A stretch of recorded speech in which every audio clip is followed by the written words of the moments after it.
Welcome to day 11 of the early reveals for Leagues 4. Let's go ahead and jump straight into the new video.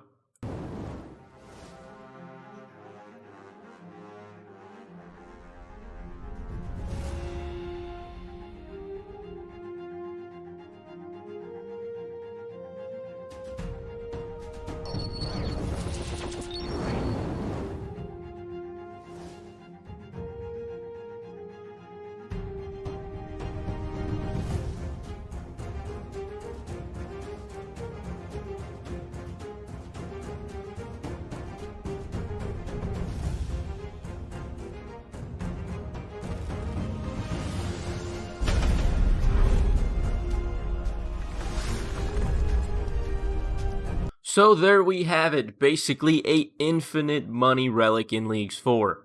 It's called Fire Sale. All item shops with coins as their currency are free, and these items can also be automatically noted.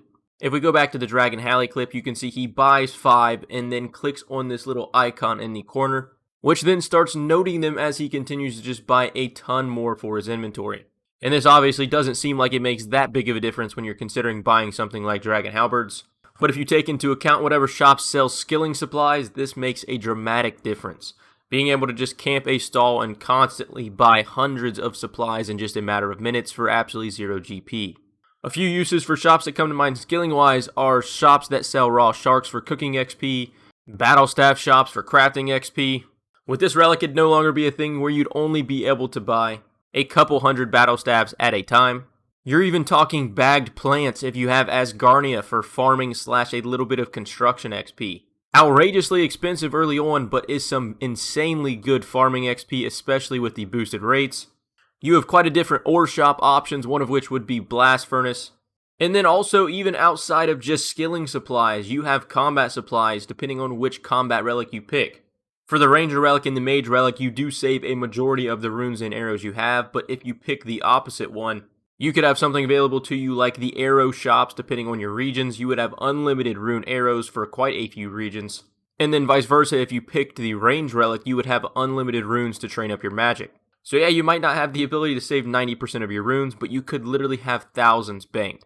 And at the same time, this also indirectly impacts buying onyxes and Tockle, because you can just buy runes and then sell those runes to the shop. Technically, it doesn't work with Tockle because, as it says right here in the description, it only works with shops that have coins as their currency.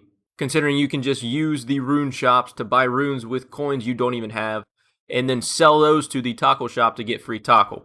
I feel like out of any region, maybe Tiranan is one of the ones that has the best impact with this relic. I'm also sure there's quite a few different shops I'm not thinking of currently, or a few different methods you will be able to take advantage of with these shops. I didn't mention some of the ones they did show in the video, like the Keldagrim shop, where you basically have the ability to get all of the very, very expensive construction supplies for free, or even the Halberd method in the Tiranan area, where you can basically just turn nothing into a ton of GP itself. And even though with this relic GP isn't really needed, I'm sure there are plenty other uses that having the extra GP makes a massive difference.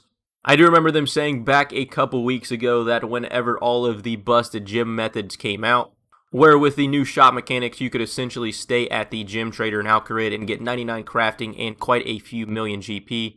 I remember a few of the mods coming out and saying that they weren't even going to bother changing the method because there were a few relics that were even more busted, and I imagine this is the exact one they were talking about. With all that said though, this relic dramatically depends on what tier it comes out with. Anything higher than tier 3, it's basically useless. And we already know all the tier 1 relics are skilling, so it's not going to be added there. So is there a chance they randomly just throw this relic into tier 2? Even though we all assume tier 2 is just going to be a teleportation tier with Fairy Flight and Globetrotter. Do they just randomly add this as a third possible option? Because outside of just becoming a third option in tier 2 or even a second option, because we technically don't know Fairy Flight is a relic just yet, but even just moving back one tier further to tier 3, it already loses a ton of value, and anything after that it's basically useless. So definitely a very strong relic early on that would change quite a few early game strategies, but this also comes with it being one of the early unlockable relics, which would dramatically throw off basically all what we thought we knew about the early game tiers. With that, let me know down in the comments below what shopscape methods I didn't mention in this video. What important ones am I forgetting off the top of my head? I know this does dramatically impact skilling, I guess, even a little later in the game. But at the same time, the later you get, coins already become exponentially easier to get in leagues. Hope you guys enjoyed today's video. If you did, consider dropping a like and subscribe if you're around here often. I do have a step-by-step plan coming later today, and it might be a little different than some of these starting strategies you've already seen.